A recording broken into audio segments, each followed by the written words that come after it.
Hey everybody, how's everybody doing? Anybody there? What's going on? How you doing? Um, what was the other day?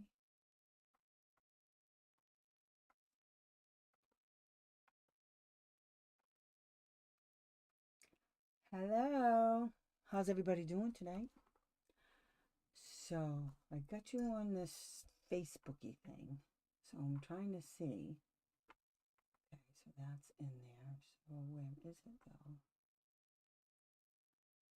Hmm. I guess I'll see it when it comes on. So how y'all doing? I just want to see the video and I don't see where it is on my Facebook page.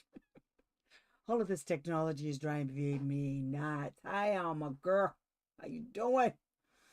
I'm a tired girl tonight, and this is going to be a hard one. So I think I have to do this in parts. The WISC-V is pretty hard, but we're going to do it. We're going to do it. I got some things that I wanted to do, so I got some ideas, and I want to see how they function. Um, can okay, wait a minute. I'm just trying to see where the thing is, where the show is, so I can put it on my thing.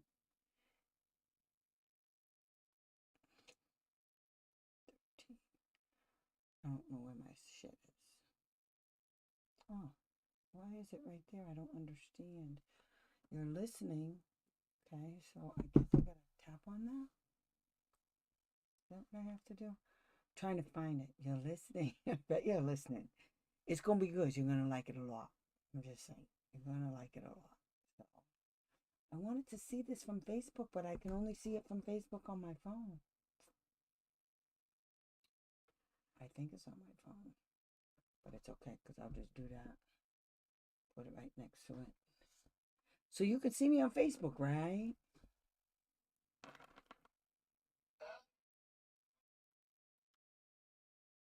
Hmm. I hate my life. There we go. I don't know what.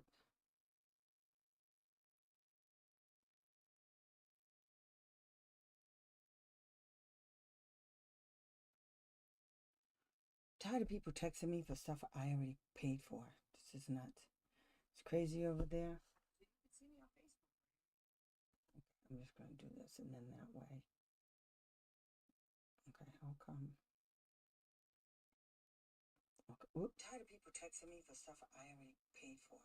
Okay, so we gotta do this. It's crazy. I don't know how to get it on. I'm trying to figure out how to get this so I can see it on my iPad. And for some reason I can't. And I don't know where it is on Facebook. It says live, but where's the live? I can see it on my phone. It's so weird. I don't know where it is. Where is it? Um, I'm just flicking through to see. So, what I want to do is, um, gotcha. The district is going bananas. Why are they going bananas? Because they're just bananas anyway?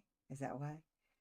It's okay. They're really going to go bananas in a few minutes. So, I just want to tell you guys, do a girl a favor, a solid, and if you could, just like give me some stars. I'm halfway there to 10,000. I'm halfway 10,000 stars, which is different from $10,000 on Facebook. Did you hear that in Oklahoma they're taking IEP students out of related services? That's because the people in Oklahoma are quite crap. Okay, that's number one. And number two, the parents can put a stop to that. Just like, how do you say they put a stop to Donald Trump several times this week? You can do the same thing. For all intents and purposes, the parents can do an injunction and just stop them from doing it. All they have to do is file against them in the state. The first thing you have to do when you take a kid off related services, the same way you got a kid on related services, is the same way you take them off. You have to evaluate. And in order to evaluate, you have to get the parents' consent. I don't know any parent that's going to consent to the school district doing an evaluation to take their kid off related services. So they need to go and tell those people over there what to do. Because I looked at some of the people that are on my Facebook page that I'm carrying as friends and stuff. If there's anybody that's doing the Oklahoma thing, could you please tell some people to, come over here and I'll show them how to do it. Because it's real easy. And what the parents need to do is do it all at once. Send them all over to the state. And all this, they have to put it in writing. They have to put it in writing. So you just sent 50 stars again? I'm gonna kick your butt. I'm just going to kick your butt. Stop sending that stuff. You're going to get a beating. You're going to say you're going to get a beating. So thank you, Alma. Alma appears to be my one champion. I mean, I'm glad you guys are all here, but girlfriend's going to get some serious goodies and you guys going to be jealous. Because I'm going to help Alma write a complaint. Yes, Alma, that's what I'm going to do for you.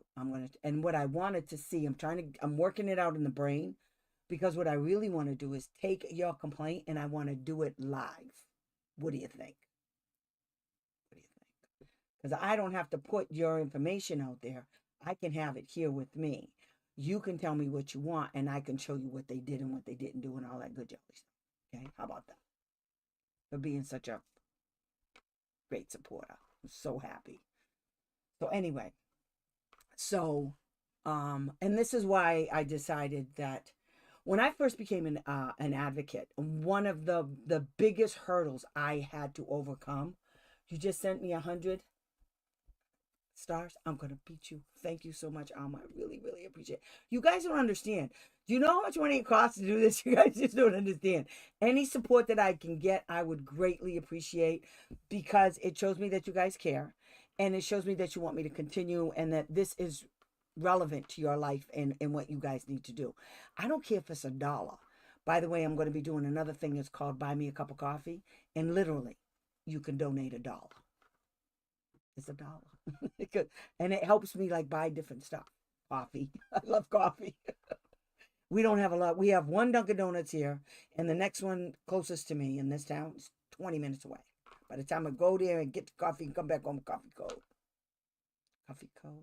But anyway, as I digress, Alma, thank you so much for all of your support. I love it. It's just great. I really, really appreciate it. I want to get you mad. Okay, stop doing that. But one of the biggest hurdles I had as an advocate, just coming in after being trained at the Greater Plymouth Arc and doing my own kid, after that, it was trying to understand. Now, mind you, I didn't have any degrees in anything. I mean, I had a high school diploma, and I took care of my kid, and I worked a 40-hour-a-week job and paid all the bills. Other than that, which is big, it's big. That was my only real experience. We didn't have the internet like this. I mean, the internet was AOL. Remember all that noise it used to make? Crazy noise. Yeah, that's what we had. And then when you looked up stuff, we didn't have Google. We didn't have no Google. It was black screen, little typing stuff. It was crazy. It was hard to look up stuff back then when I mean, Jesus, it sounds like it was 1,000 years ago, but it was in the 90s, the mid to late 90s. Now, you guys can look up everything. You guys, you don't even know what you have at your disposal. You really, really don't. Christine, so, I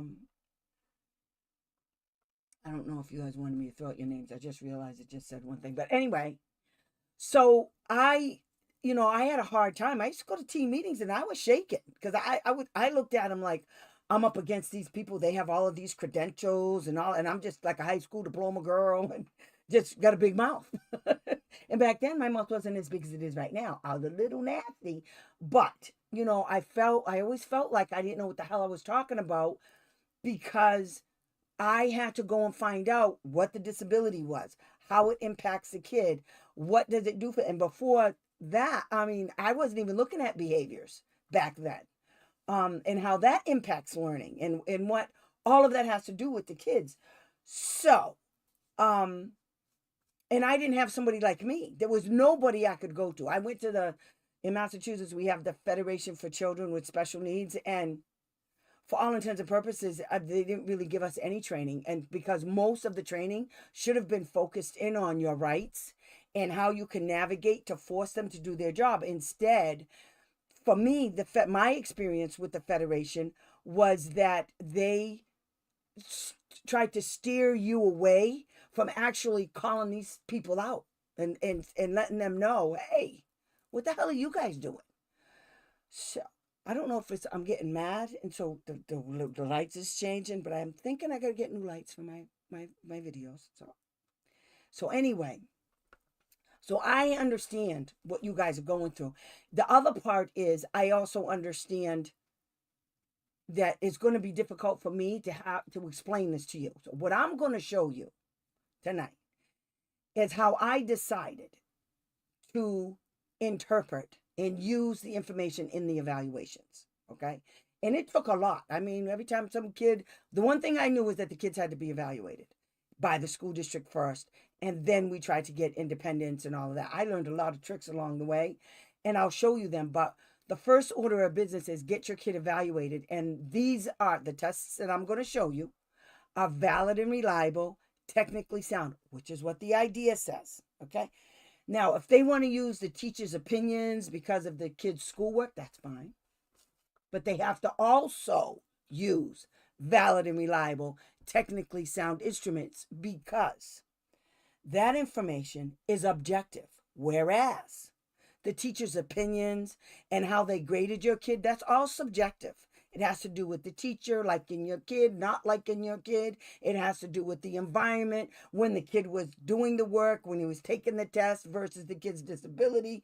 That's called being subjective. The subjective to the environment, subjective to other variables that are going on. Whereas the valid, reliable, technically sound instruments are concrete. They measure a specific thing. They're the closest thing, I should say, to being concrete. Like the ground is the ground, and the air's floating around, which is the teachers in the school, they're floating around.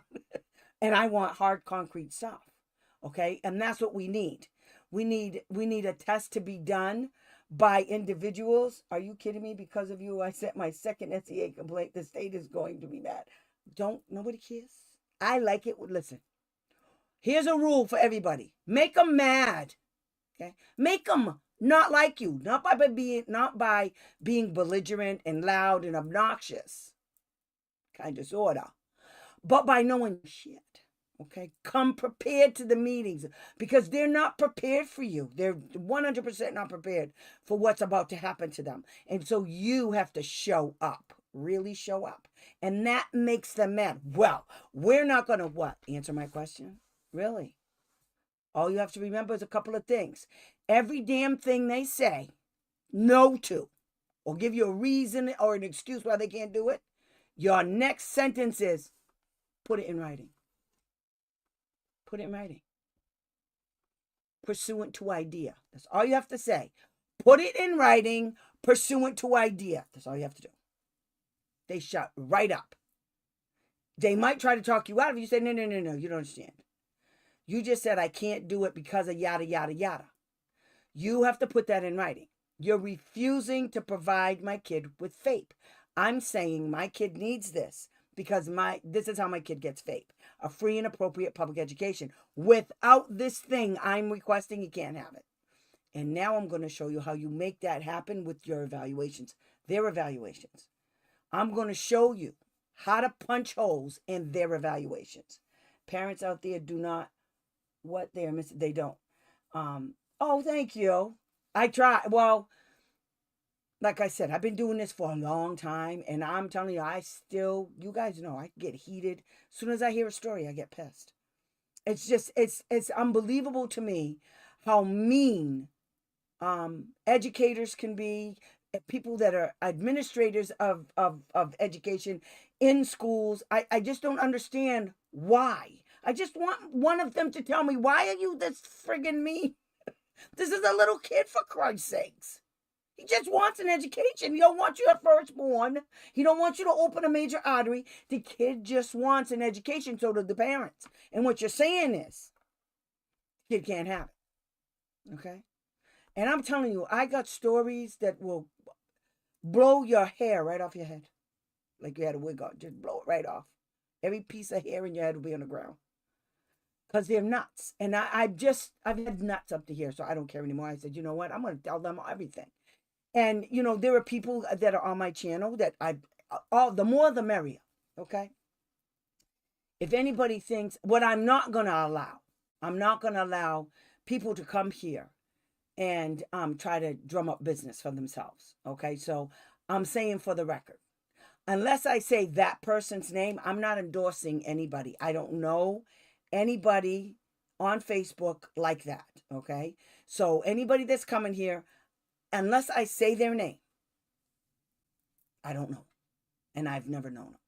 So if somebody's trying to use me to get you as a client, no. And it's been done before, okay? That's why I'm saying, it's the only reason why I'm saying it. So what I'm going to show you at the beginning, let me explain like the first test we're going to use, okay? The WISC. Let me give you just a little bit of history. Because this is crazy, okay? It's disgusting that you guys have to know some of the background on this so that you understand when you're walking in a team meeting what the school district's job is. And I say it all the time. You got to know who the players are, okay? You got to know your players because the people sitting at the team, they all have certifications, they have licenses, they have credentials, and you can go after them. If they lie, if they try to manufacture reasons that don't make any sense. First and foremost, let me tell you this. An evaluator can never, according to IDEA, when they use the testing instruments, and an instrument is like the WISC-V, the WIAT, the Vineland, the WISC, all of those are testing instruments, okay? All of them have to be valid and reliable, technically sound, okay? Now the WISC, the Vineland, the checklist kind, those are not really like testing instruments. What they do is they're more like observations. And so, but there's a way that they use it. So it may not be technically sound in a particular way, but when you're talking about behaviors of a kid or anybody, it's based on observation. And if you can observe it, it can be measured. And when I say measured, I mean, for instance, let me see. Little Johnny gets out of his seat and sharpens his pencils constantly all day long. So you say, okay, how many times does he go? Okay. So now you get to measure. How many times is little Johnny sharpening his pencil during class? Is he doing it during class? Is he doing it in just one class? Is he doing it? Is he interrupting other kids while he's doing it? What time of the day in that class is little Johnny doing it? So when you create a sheet, a data collection sheet, that's what it is. That person is collecting the data to show how many times he got the hell out. And now you've narrowed down some information. Okay, it's data collection. That's what the WISC is, and I think the Vineland. It's data that you collect. You can collect it from the kid. If the kid is old enough, you can collect it from the kid, the parent, and the teacher. Now, what schools like to do is just give it to the teacher. Yeah. But I'm going to show you the website where you can look up those assessments, and it'll say, you know, parent, teacher. It'll say inter-rater. A rater is a person that's answering the questionnaire that you give them, that school gives you, okay? And so what it does is it can tell you, like, does the kid, it's like a screening. So, and that's another thing, we'll go into screenings. So those kinds of things are called screenings, okay? Now, you can't use the screening to develop instruction for the kid, but you could use that data collection to do a function, to recommend a functional behavioral assessment, to recommend other, like if you notice that the kid is getting up in math class when the teacher says sit down and do your work, and you notice that during the time the teacher told him to do this one piece of paper, This one thing. The kid had a problem reading the instructions, executing the instruction. The kid kept getting up out of the seat, raising his hand, dropping his pencil, picking up the pencil. That's an indicator that the child may have and plus the kid is getting really bad grades. He's failing math. That's an indicator that the kid is having a problem with math.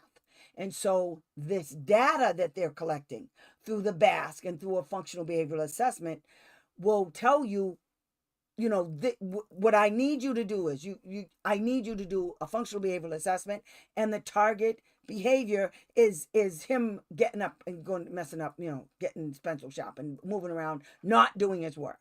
Okay.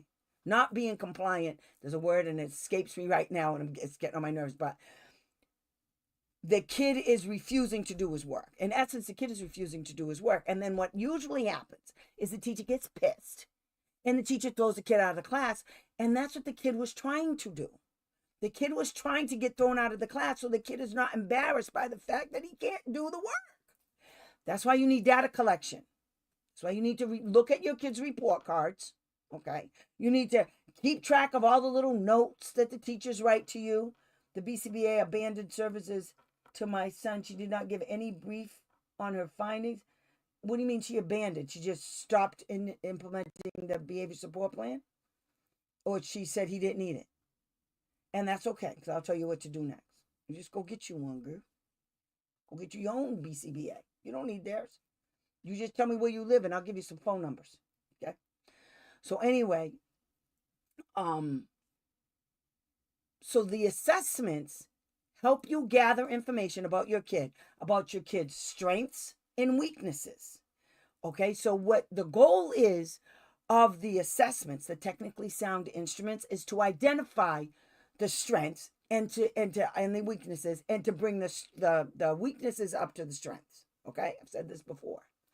The way you have to identify what they are concretely. Because if a kid has a problem reading how to execute a math problem from the directions and instructions that the teacher gave, chances are that same kid is having a problem in his English classroom, trying to do what the teacher said for instructions to write a sentence. Okay, one time I went to a team meeting and the kid had a processing disorder. And it was language-based, of course. And, we're at the team meeting and I said, we're developing the IEP. And I told the team that we need clear and concise instructions as an accommodation. One of the teachers lost his damn mind. Talking about, well, I take exception. This is what he actually said to me. He said, I take exception to that. He said, we all give clear and precise instructions. I said, oh, really? This is what I'm telling you about being prepared for a meeting. I whipped out one of his sample assignments, classroom assignments. The instruction was for the kid to take a highlighter and highlight the important things going on in this story, the important factors in the story. He had 2 highlighters. He highlighted some stuff in one color and the rest of it in the other color.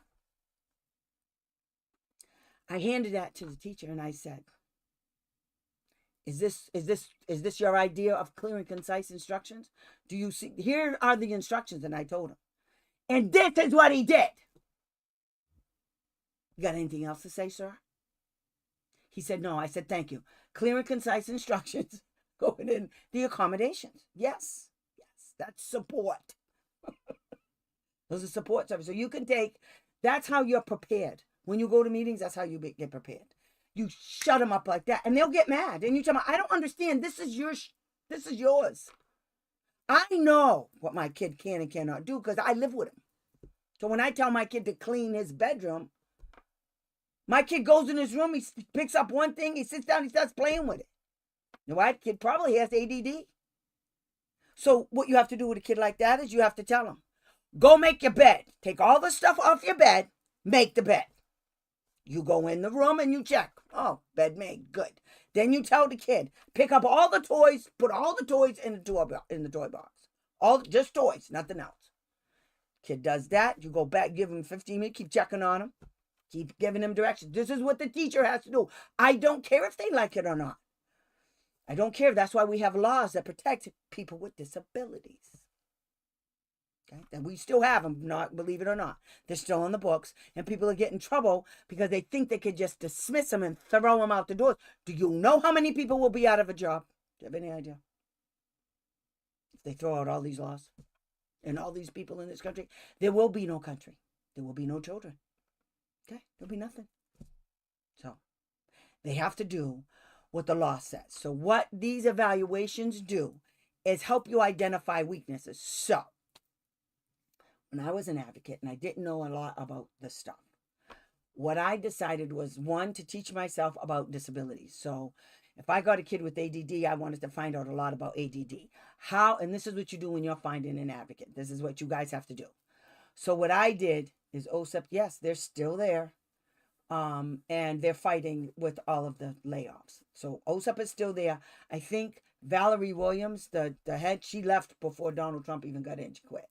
The day he got in, I think she quit. But everybody else is still there, to my knowledge. And, okay, just so I let you know, in order for them to get rid of special education, in order for the feds to get rid of special education, they literally have to go through Congress. That's both the House and the Senate. They have to take a vote, and then if the vote carries, then they give it to the president and he signs the law away. That's not going to happen. The reason why you see a lot of executive orders is because that's a workaround. And an executive order, so with education, there's an executive order to get rid of the Department of Education. They just want to get rid of it. They want to stop the funding for all this stuff. So to stop the funding, he wrote an executive order. The executive order was shot down. Okay, and now it's shot down, so they got to respond. And when they respond, then we appeal it. We keep appealing until we hit Chief Justices of the United States. Barbara's here. I told Barbara what you said. You was looking for her. Hey, Barbara. I thought you were working. Crazy. You're not working today? So anyway, in answer to your question, OSEP is still there. They can't touch nothing. They have preliminary injunctions, and a preliminary injunction stops everything dead in its tracks. Now, executive orders are not laws, which means as soon as that president, whoever wrote the executive order, is out of office, so are those executive orders. If the new president comes in and he says, I don't like that executive order, I don't like that one, I don't like that one, he throws them all in trash. And they're gone.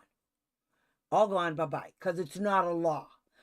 Congress, House and Senate, they write the laws, they vote on them, and then they give them to homie in the White House. He doesn't get to write laws. That's not his job. He's the executive branch. You have the legislative branch and you have homie. Okay? That's what you do. Manager let Rachel and I out early because it was so, oh, good. So that's how it works. So until we hear something different, which we're not going to, we're just going to keep moving forward. We're going to pretend that none of that's going on when it comes to special education. We're just going to keep moving forward, okay? Now, what's probably going to happen is there's going to be some numbnuts out there in these state departments of education. Bobbers in the house. That they're going to get very lackadaisical about, doing their job. And it's okay, because I got 7.5, and I'm going to stick it with sun don't shine. Okay, that's what I'm going to do. So that's why I said I'm thinking of different ways, because I want to get in front of all of this nonsense for you guys. Okay, so what we're going to do is we're going to figure out ways how to get in front of it. Okay, there's lots of ways. There's lots of things we can do. Just like Elon Musk, when he decided to go in and look at all of our personally identifiable information for his own benefit so he could take our money and stuff. Yeah. We could probably file, I'm going to find out, we can probably file as American citizens a class action lawsuit against Elon Musk for attempting to steal my stuff, your stuff, everybody's stuff. So he's already being sued right now, by the way, by by the ACLU and all of these different organizations. They're already, all these private people, they're already suing. So we could probably sue too. So I think that we can go after the school districts and the states when they don't do their job, because the laws are still in play. Understand? I don't care nothing about them fools not getting no money. They've been sitting up there in D.C. all of this time. They should have saw this coming and they should have prepared. Instead, everybody sat on their butts and waited for the to hit the fan. And hello, it hit the fan. So we got to do what we got to do. Okay, so we're just gonna keep moving forward. Nothing's changed for us. Nothing. Every time homie does something, some lawyer, law firms, organizations, nonprofits, people who represent families with insurance, they're all filing lawsuits all over the country, all at once. Okay, I keep posting stuff so that you guys can see. Okay, because I bring receipts. So there's also for anybody who disagrees with me, I'm not saying one way or the other. All I'm saying is I got receipts. Okay, I have the judge's orders, the documents that were filed. They're out there. Okay, they're easy to find, just like what I'm about to show you guys. Okay, so in answer to your question, OSEP still OSEP.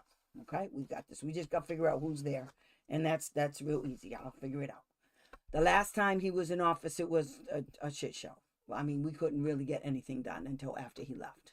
And then it was like everybody had an epiphany and they all decided they were going to go to work. But it also depends on who was running the show. Betsy DeVos, that moron, was in office. You know, and all she cares about is turning everything private so they can make more money off of us, off our kids.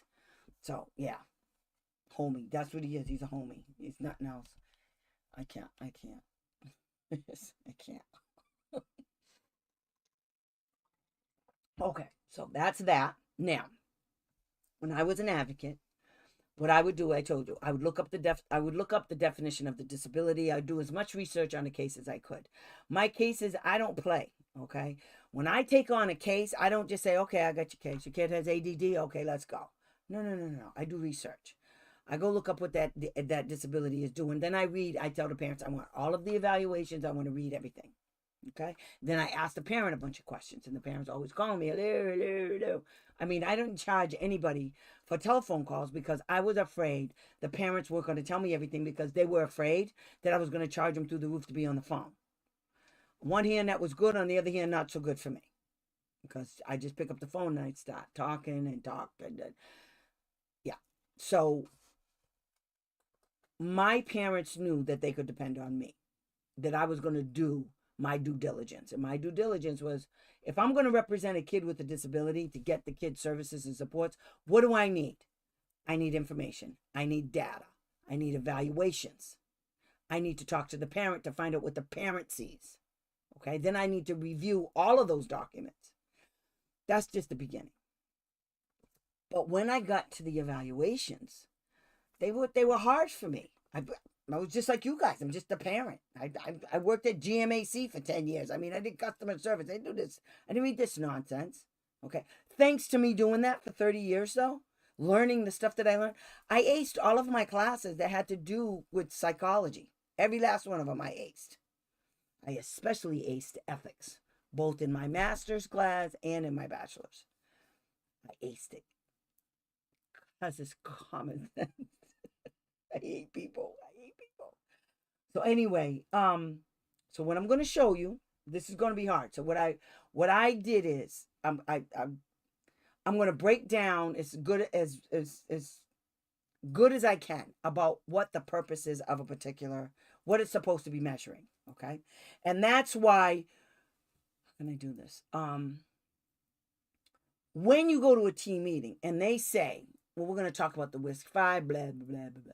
Okay, the first question you should ask is, if you don't know about an assessment, you say, what is the assessment supposed to measure?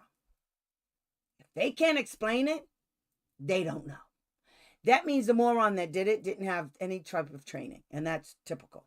Because a guidance counselor can do the WISC-V.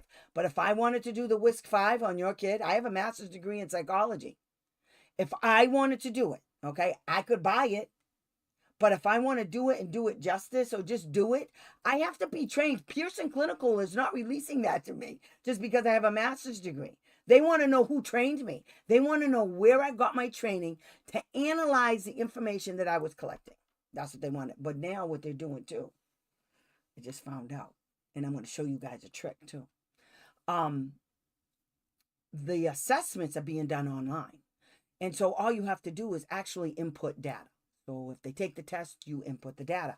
On one hand, it's good because it damn near writes the whole report for you as a counselor or the person doing the assessment. It writes it for you.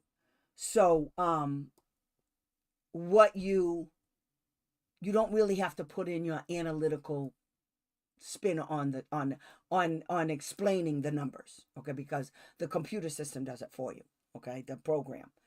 But at the same time, that means they can put whatever they want in there, because who's going to ask them? Me. I always ask.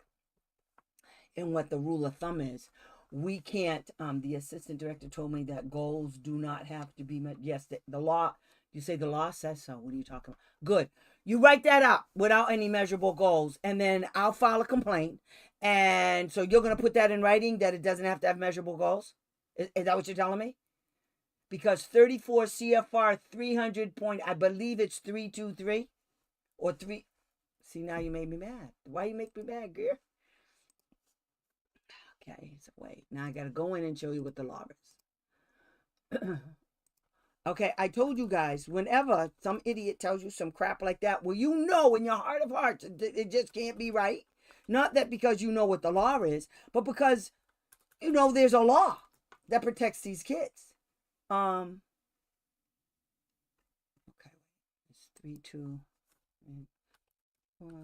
It's the IEP, measurable goals, 300.320.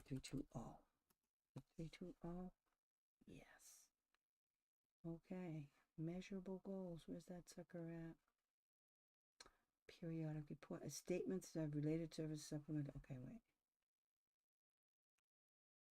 Okay, I need to start showing you guys what I'm doing when I'm doing it.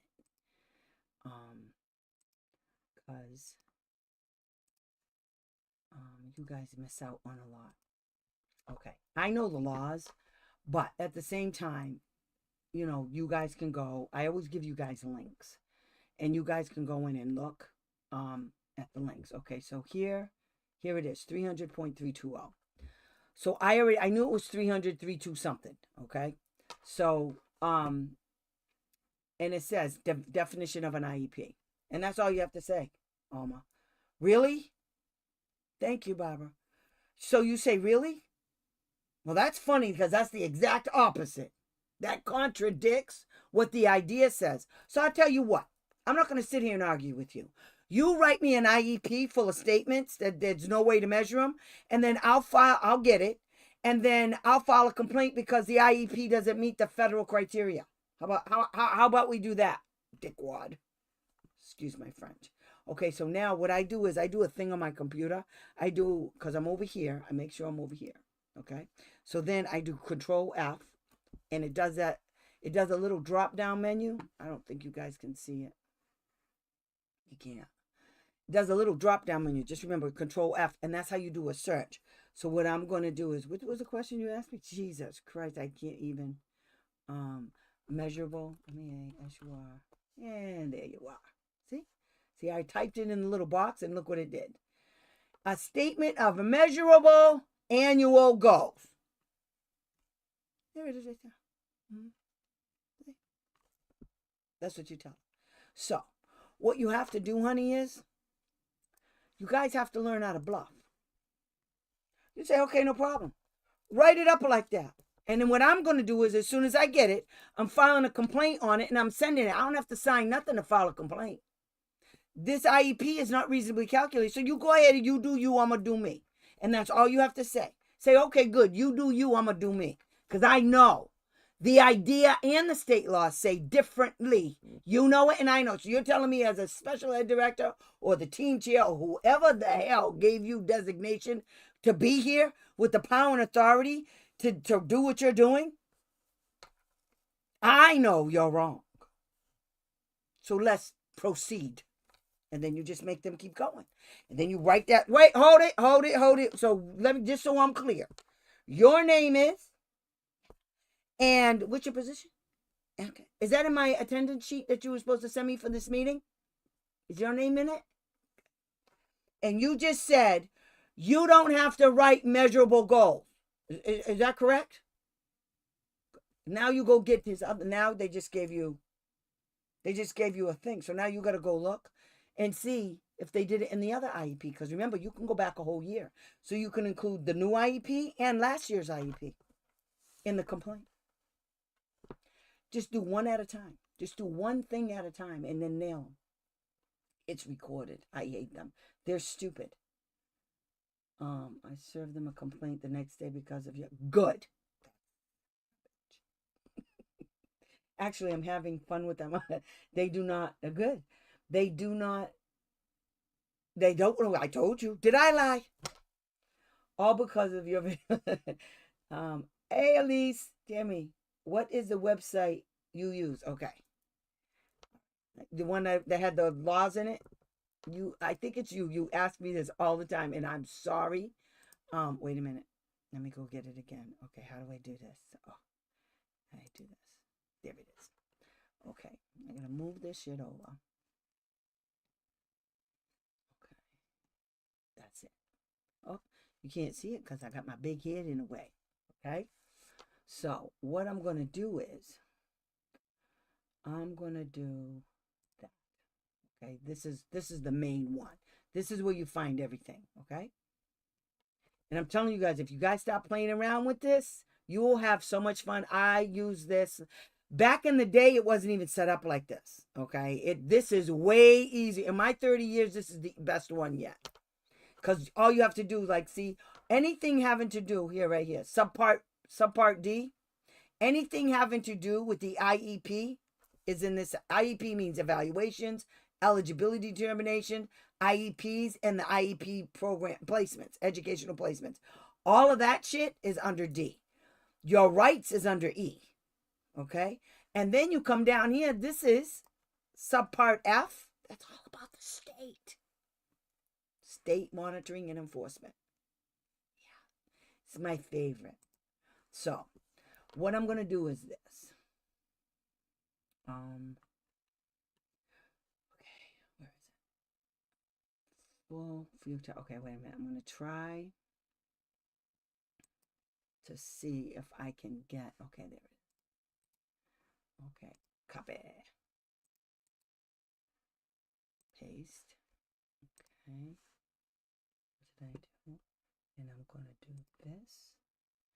So now what I'm going to do is I'm going to show it on the screen. So I'm just going to leave it there. Okay. Show. There it is right there. Okay. That's what you get. That's where you go for all the laws.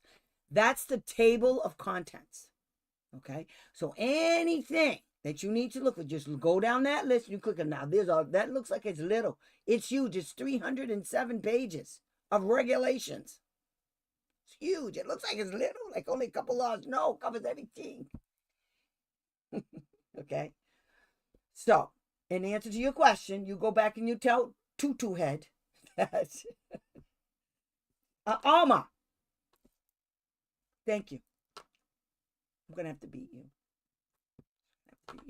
So anyway, you just tell them that's not what anytime they say something stupid and you think it's dumb. When my son graduates in 2.5 years, I will take my son to see who helped him to graduate. God bless. Mwah, I love you. Send me pictures, a lot of pictures. Anyway, you guys have to remember, bluff. If you're going in your brain like, that shit don't even make no damn sense what she just said. How can we have all of these laws and this isn't covered in the law? You don't have to. So what the hell are we doing here then? So if you guys don't have to and what it is it's escape. See, because they're thinking you're not going to file against them. And that's what you tell them. As soon as they say something out of pocket like that, you just jump in and say, no problem. No problem. What I'm going to do is, you write the IEP. And I already got grounds for denial of FAPE. Because the law does say you have to write measurable goals. Why do you think we're talking about it? The word measurable goal is right in the idea. You don't know that? And that's like, now you make them feel dumb. You don't know what's in the idea, do you? And the SPED director, and if that's the SPED director, nail them quick. If it's not the SPED director, you tell me what you need to do is get up and go get the SPED director, because I'm about to file a complaint right now. See, that's what you got to do. See, I get all fired up. I was tired a few minutes ago. Now I'm tired and fired up. I'm going to beat you guys up. Okay, so now, back to the assessments. Okay, so, tricks of reading an assessment. Okay, I got to show it to you.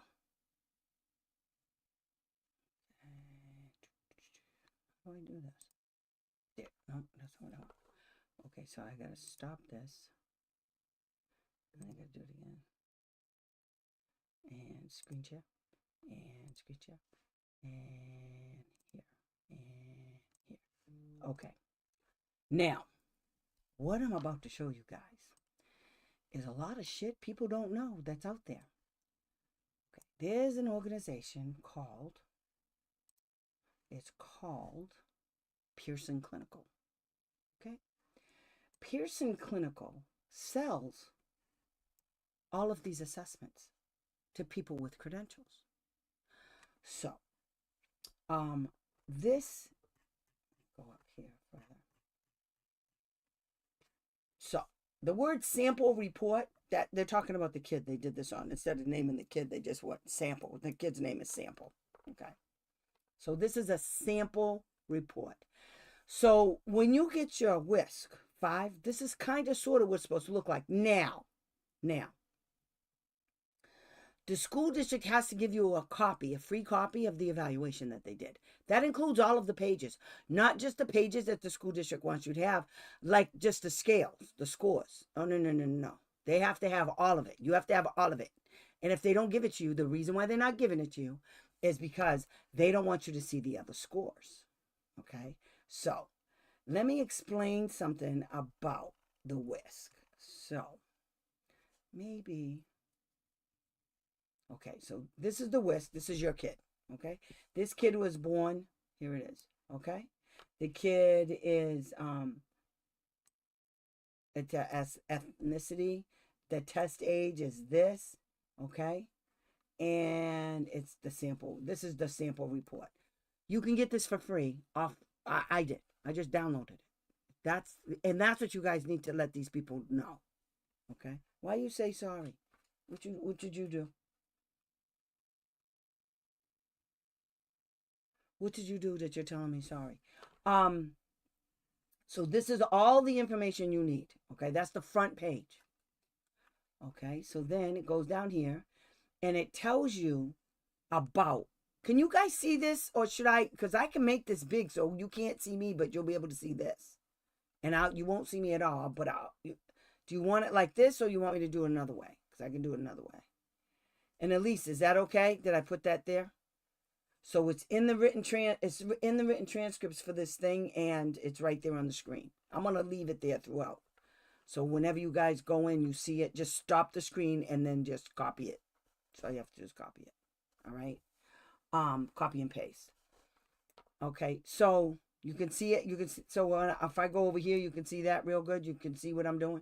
You can see the numbers and stuff. Okay. So this is what I want to do.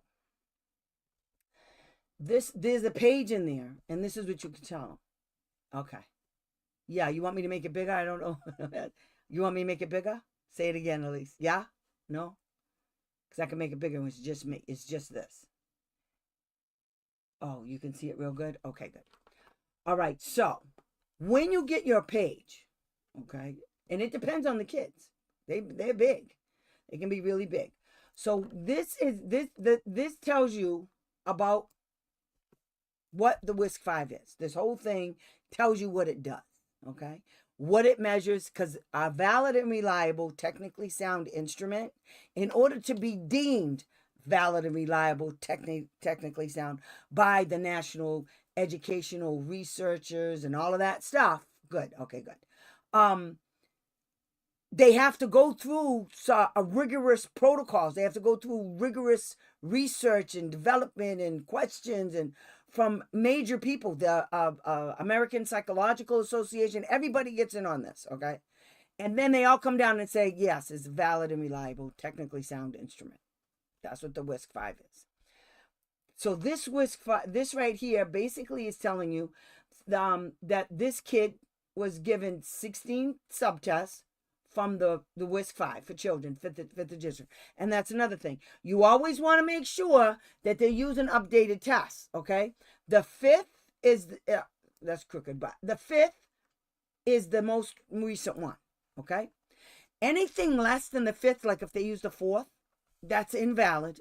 All of the numbers have to be thrown out. Everything they did has to be thrown out because every time they come up with an updated test, I don't care what it is, anytime they come up with an updated test, they change the norms on how the test was tested to see if it was valid. When they do a test, okay, right now I'm just going to give you guys background on the test, and then we'll go in a minute, but this is going to be there's going to be a part 2 or part 3 at least, okay? But then by the time you guys get done with me telling you this, all the rest of them are pretty much the same, okay? They're just different. Thanks for the straight, no problem. So what the test is, the test has to say the purpose of the test, okay? It has to do that first. So you have to know. And they can't just say it. It has to be in the test. So you have to have that page. So you know, because you have a right to know the purpose of the damn test they're given. Because like I said, I don't know if I said this today or the other day, I just told somebody where the stupid school did a PT evaluation on one of my clients one year in New York. There's something wrong with those NICET, okay? There's something wrong with them people. And the idiots they got running these school districts for special education. Not the teachers, the other idiots, the administration. They decided, because they don't want to do their job, so they decided that they were going to write up a questionnaire for the recess monitor to fill out. And so they decided that this kid, do they always have to give the WISC as part of the 3? It's either you want a WISC done, either the WISC-V. No, there's a whole bunch of them. There's all kinds, but they're intelligence tests. That's what they are. Because you want to know what your kid's full scale IQ is, as close as possible. That's information, that's data you need, because that information tells you where your kid is at. Okay, that's what it does.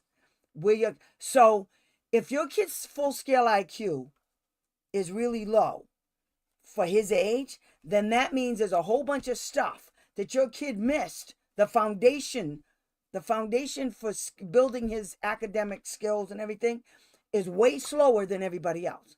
So his peers are up here, but he's down here. So we have to bring him up to here. And the only way to know that he's down here and they're up here is to do intelligence testing. Okay? And like I said, guys, it's the only game in town. Okay? So a lot of people say, well, the test is... Oh, but I should listen to you and your opinion? What are you basing your opinion on? Your eyeballs? The rigorous, that's the word I was looking for, the rigorous things that these companies and people have to do to make their test be deemed valid and reliable. And it's all over the world. People are using this test to determine disabilities, to determine the level of disability, the range of a disability, all of that stuff comes from here. It's the baseline. So yes, you want intelligence testing, but I can tell you some more. I can't, because I always say the Stanford Binet. Now you got to make me look it up. I think the Stanford Binet is another one. Stanford.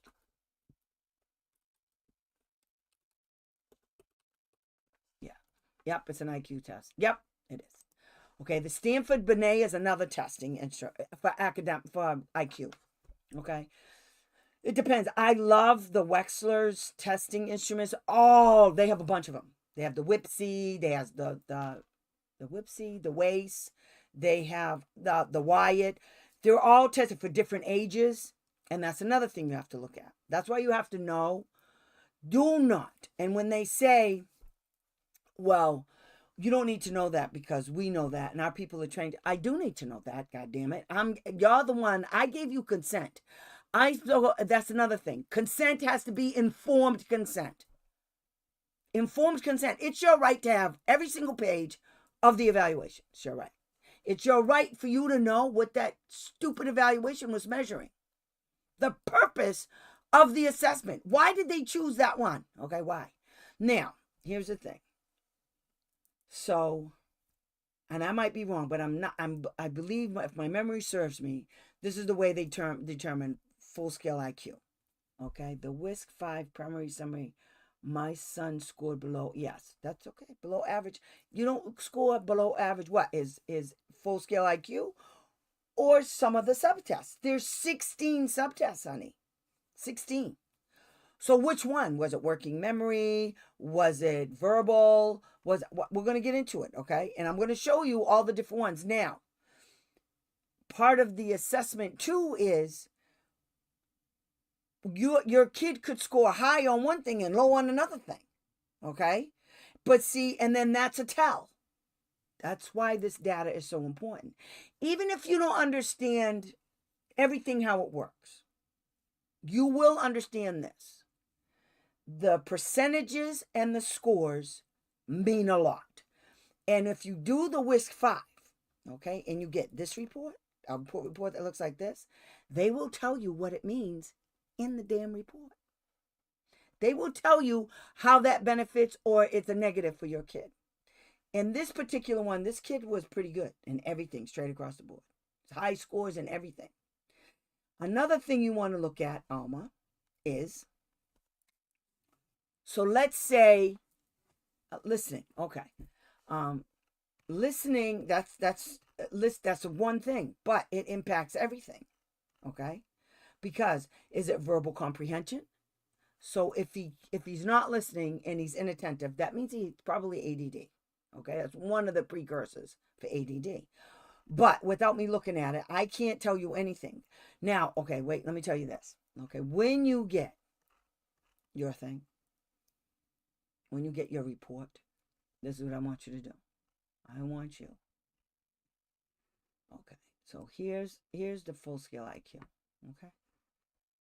This is the interpretation of the WISC-V results. Okay, so then they explain what the FICO, what this is. Okay, they explain it and where they come up with it. Okay, the full scale, like this is what I was about to tell you, so I didn't even realize this was here. The full scale IQ is derived from 7 subtests and summarizes ability across a diverse set of cognitive functions.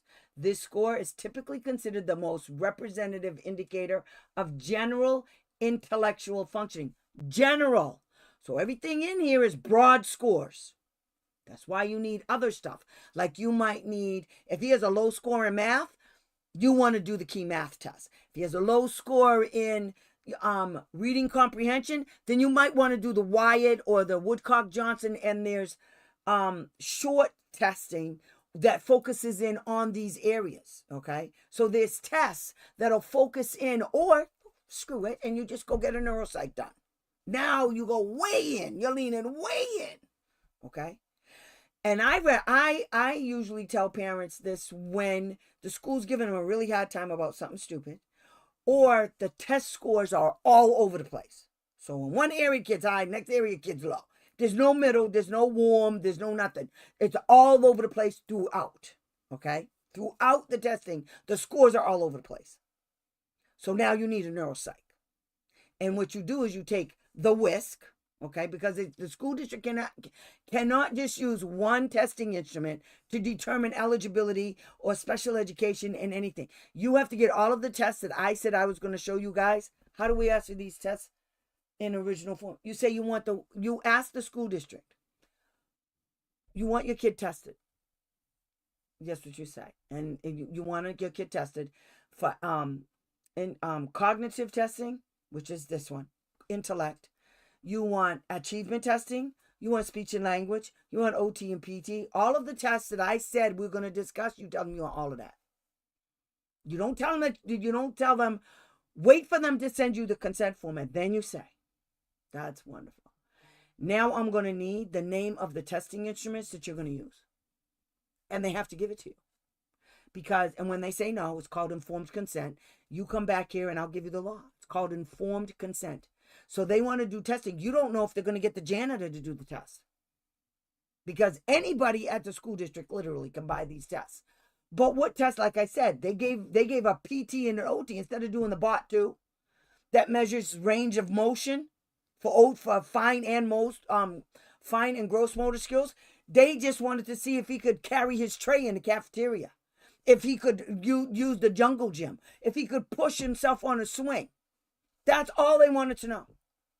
And the stupid sped director in a hearing, I chopped her up in so many little teeny tiny pieces. We got independent neuropsychological evaluations, and we got a 6-hour meeting. I'll just leave that there. We got the neuropsych 3 times from 3 different schools in New York because they all did it the same way.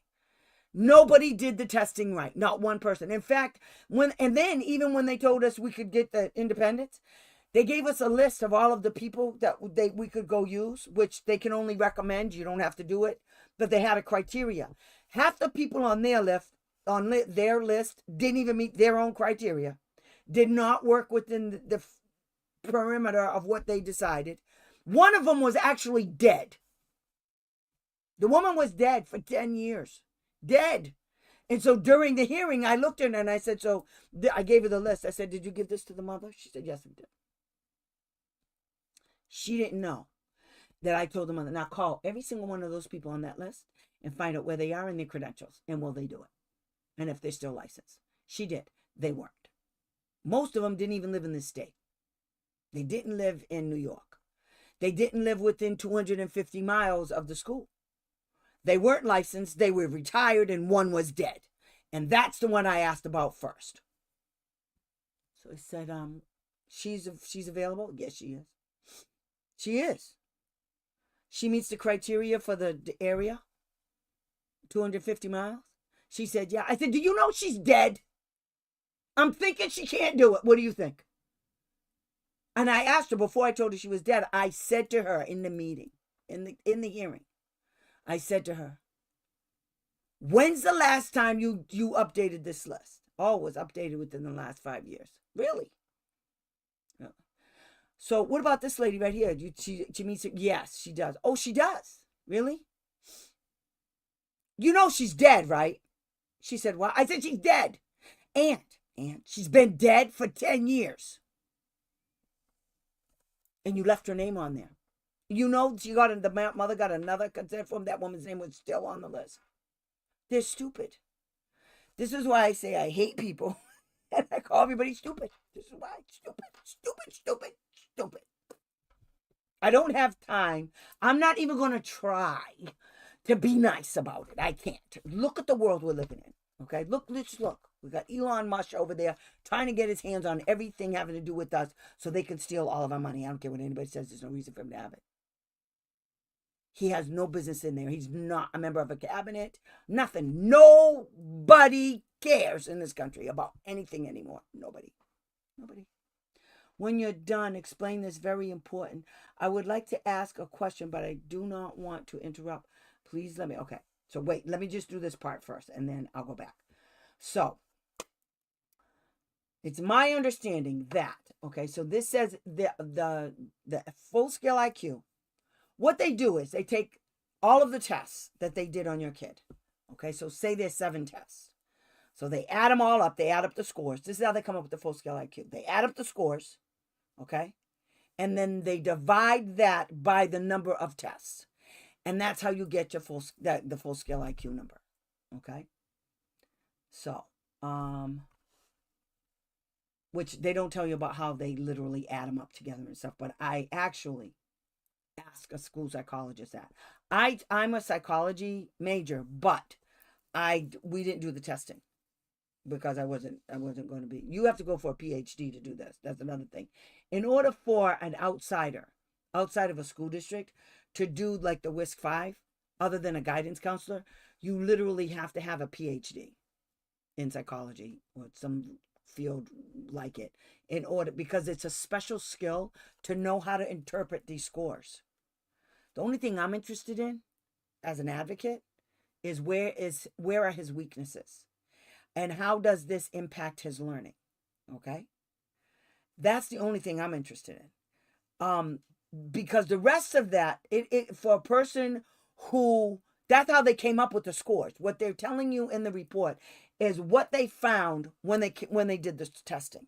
Okay? And they're going into detail. So, like, I took out all the other stuff I didn't care about because I just want the end results. I'm one of those people. I'll read the last page of a book.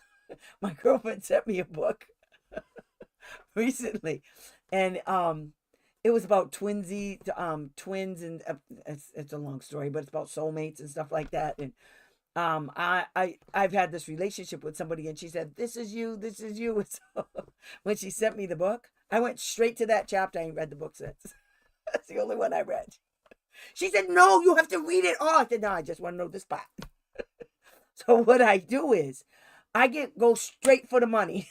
I just want to know what the scores are, because in my profession, my job is to get the needed services and supports.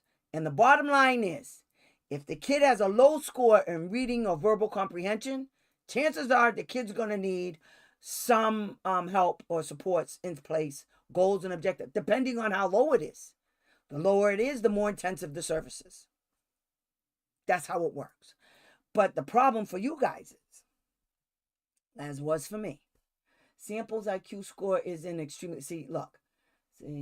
So it basically tells you what I said. This score is typically considered the most representative. Yeah. Subtests are drawn from 5 areas of cognitive ability. And if you go on Pearson Clinical, you can look at all of this stuff. So here's the 5 areas: is cognitive ability, verbal comprehension, visual, spatial, fluid reasoning, working memory, and processing speed. And within those, there's more breakdowns. There's more subtests. These are the subtests. I always do this part wrong. But there's a total of 16 tests for the WISC. Where is that sucker? I saw it up here. Okay.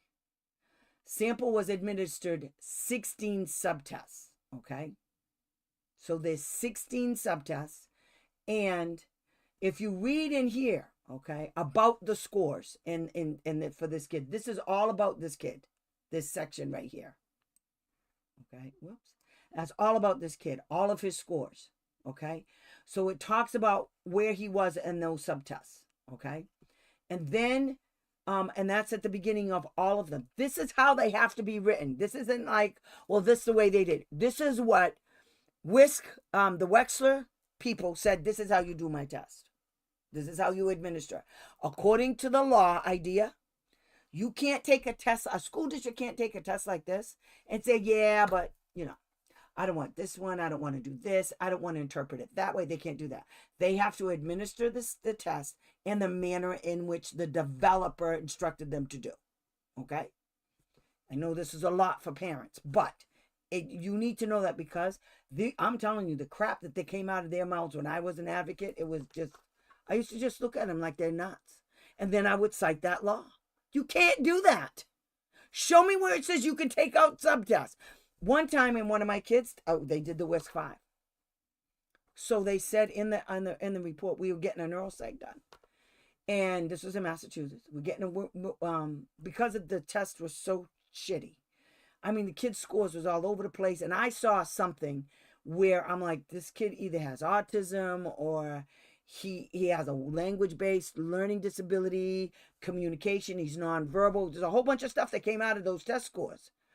And so we gave it to the neuropsych. And so she's reading their report and she's like, they said they didn't do this subtest, but they didn't say why. They just said, we didn't do this. And she just put a period. We didn't do subtests, yada, yada, yada. She didn't explain why at all. This is the guidance counselor. But when the woman, our neuropsych, did it, she found all kinds of things why they didn't do it. And I mean, the kid needed so much, it was disgusting. But if you looked at the school district's evaluations, it was Kid didn't need anything. He just needed to be in a small classroom, and that was it. That's all the kid needed. Because they're stupid, they're no good. They're just no good. What are you doing over here, girl? I see you. Send stars. Okay. Anyway, thank you again. So, what you want to pay attention to is like how many subtests. You want to find out how many tests they did. You want to know what those subtests are. And, okay, so that's about that kid. Okay, that's the summary of the things. So then you come down here and it says the interpretation. So you want to know, you let them talk. And they say, do you have any questions? Oh, yes, indeed. This is why I told you guys to sit down and you need to bring a highlighter. Okay, you see what I did? This is what I do with all my clients. Okay, a lot of highlight. So first, I want to know what his IQ is. So guess what? Extremely high in range when compared to other kids her age. That's how you determine whether the kid is at their level or higher, or at here or below. Okay, so here's the average typical kid. That's how they determine whether a test is good, because it's test across. They use the test across the United States. All socioeconomic backgrounds of people, different ages, depending on what their test is going to represent, the population is going to represent, different nationalities, all kinds of stuff is male to female, everything. They test it straight across the board, across the United States. So then they come with a final thing of what is the norm regarding this particular issue. So now they know. So now they say, okay, so here's the norm.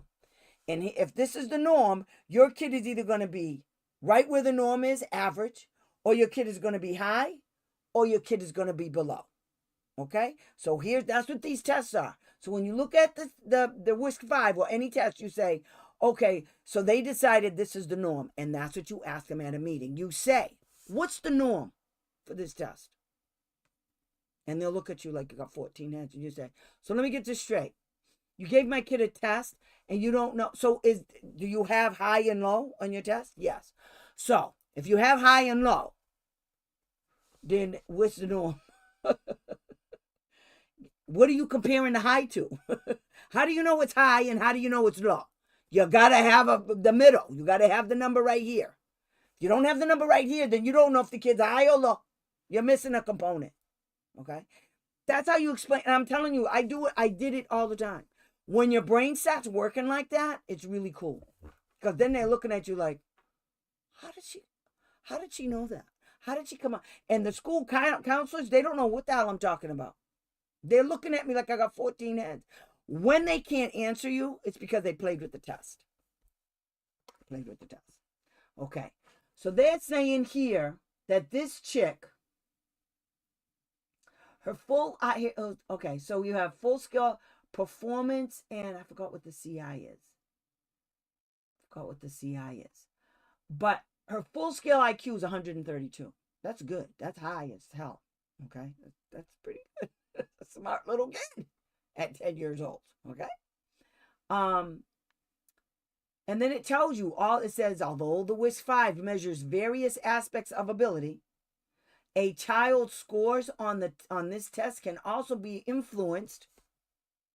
All tests can be influenced by other variables, so that are not captured in this report. So it could be cultural. It could be the kid woke up in the morning, was in a bad damn mood, or the kid missed the bus, or the kid didn't get no sleep at night. The kid wasn't prepared. So these are other things that may influence the results. Okay, those are variables. Okay, outside variables don't have nothing to do with the test. It's the kid. Okay. When interpreting this report, consider When interpreting this report, consider additional resources. Oh, I said it wrong. Consider additional sources of information that may not be reflected in the scores on this assessment. That could be the kid's work. So this kid right here should be getting straight A's in everything. He's 132 IQ. And I'm telling you, all of her scores, I read this before I came online, all of the scores in here were high. Everything was high. Everything. So this kid should be getting everything. So while the FSIQ provides a broad representation of cognitive ability, describing samples' domain-specific performance allows for a thorough understanding of her functioning in distinct areas. Okay? Basically what it's saying, based on this test right here, this test, nothing else. Based on what she did here for us, this is considered broad scores because it's not in-depth. It's not like a neuropsych. The WISC-V is for broad everything, okay? But when your kid comes out like this kid with high everything, and then I don't even understand why anybody wanted this test done this way, because usually they tell you that the parent came to them and saw this and this and this, and maybe it's in here and I just missed it, but usually that's what they'll say, that the parent requested this because of the child's inability to stay on task and yada, yada, yada. But that would show up in the testing. And it didn't with this kid. So that's about full scale IQ. That's about this. This is broad scores. So that's why you have to do other stuff. Okay, you have to do other testing. So if she did this well on the WISC-V, then if she did the WIAT or any achievement test, she should look pretty good because her broad scores are high.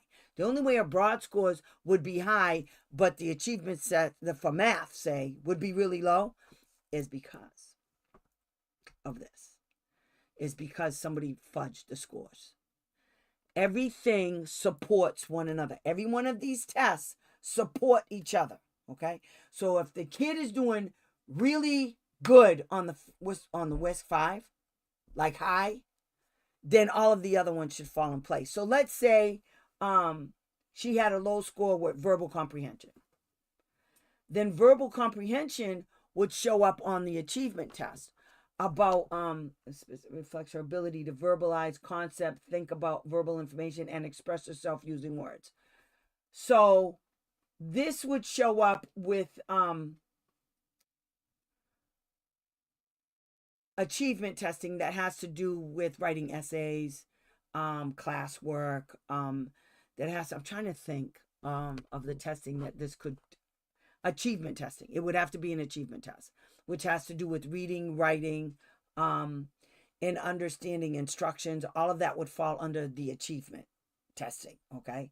So, but it says here, samples on the V was diverse, but overall was strong for her age. Was strong. Wasn't high. Was strong for her age. High scores in this area indicate a well-developed knowledge, yada, effective, yada, yada. Samples verbal comprehension performance, while very high for her age, was weaker than scores obtained on tasks, requiring her to work quickly and efficiently. Okay, so this will definitely come up with like spelling. It'll come up with math, especially. Work quickly and efficiently. That's math. 100% math and reading. So it's math, reading, and what's the other one I said? So that's what you look for. See how I just picked that out? Okay. This is the kind of stuff you're actually looking for, the bad shit. That's what you're looking for. Okay. Because while her verbal comprehension was high, it was weaker when it came to this. So when you go look at the achievement test, you want to look at math. You want to look at the math scores. You want to know what she can actually do. What are the concepts of the math that she can do? Okay. No problem, Mama. You want to know exactly what she can do. You want to know if she's timed in it, can she do it? Can she, I mean, well, this kid is like 9 years old or 10 years old, I think.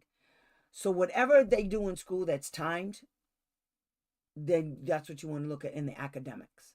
Okay. Math is always timed. There's a lot of time tests. Reading sometimes is timed, because if the teacher says, you guys have 20 minutes to read this chapter and answer these 5 questions at the end of the chapter, you got 30 minutes. Can she do it? If she can't do it, that's a problem in academics, because that's going to hurt her as she gets older. the work is going to become more complex. Okay, so that could hurt her. So we'll see. We do the academic testing, and then we'll see. Now, the other part is when, how does this impact her when, because that's what it didn't say here. It doesn't say anything about her behavior. So did she react to that, not being able to finish it or work effectively, this part right here? How did she process that? Because a kid that's this smart may have a problem processing failure or processing what may be perceived as failure. Okay, then they act out. That's why you do other things. Okay, you go look at the other data. So sample describes similar words. So all of this is describing what verbal comprehension is and where she scored on that scale. Okay, now in the end, we're going to go through all of these things, right? When you get through all of these things at the end, they do a summary. Okay, and it takes all of this information and puts it in one thing. Okay, but what I do is, so visual spatial. Okay, if it doesn't explain what that is in here, then I go look it up. And all you have to do literally is type in your Chrome, your browser. All you have to do is type in visual spatial. What is visual spatial? And it'll come right up. I just did it tonight. Visio, I forgot what that Visio one was. But I had to look it up. It's like I forgot what it was. And it had to do with hand and eye. It's hand and eye coordination. Visio-spatial, I think that's what it was. And it has to do with hand and eye coordination. So if that's off, everything's off. Everything's off. So, let me see what they said about her. Aha, it's a weakness. Samples weaknesses with performance that was somewhat advanced for her age. Okay, wait, what's this sentence? Okay, right here, it tells you. This skill requires visual spatial reasoning, integration, and synthesis of whole relationships, attentiveness to visual detail, and visual motor integration. During this evaluation, visual spatial processing was one of her weaknesses. Right? Oh, we got to put a little mark. Weakness. Her high scores in this area indicate well-developed capacity to apply spatial reasoning and analyze visual details. My brain is trying to remember what this is. During this evaluation, sample quickly and accurately assembled block designs. So it's putting shit together is what it is. Okay. What I want to do is figure out. Okay, so I gotta look it up. So this is what I'm doing. Visual spatial. I'm typing in visual. What was it? Spatial. What is it? Okay, and it says, perceiving, allowing individuals to mentally manipulate objects and visualize their position in an environment, including tasks like reading maps, navigating a room, or imagining how something might look from a different angle. Okay, key points for visual spatial ability includes skills like recognizing patterns, identifying object orientation. So is it upside down? Is it inside out? Mental rotation, judging distances, and understanding perspective. Everyday applications is like using a map to find directions, parking a car, assembling furniture, and understanding diagrams. Okay? So, that answered that. Okay, where'd you guys go? I don't know where you went. Oh, there it is. Okay. That's how I learned about all of this stuff. When I went someplace, I couldn't figure it out. Look it up. So now that's what it says. She's weak in this. High scores in this area indicate a well-developed capacity to apply spatial reasoning and analyze visual details. During this evaluation, sample, that's the girl, quickly and accurately assembled the block designs and puzzles in her mind. So she looked at it, and when she looked at it, she knew what to do when she was given the same thing. So somebody gave her one, she looked at it, and then she put it all together, just like that. So she analyzed the thing in front of her. She looked at it. And so they said, okay, you got 3 minutes to look at it, check it out. Now we're going to take it back and we're going to, now you put it together. And she did it. She did it. Her visual spatial scores were also relative weaknesses when compared to her performance on tests of processing speed. So how long did it take her to put it together? She put it together, but how long did she take to put it together? And that's what comes in processing speed. You see how it all? They denied key math 3D through IEP. There's no such thing as a vote. That's why I want you to look at this. Because, Alma, you're one of the reasons why I did this.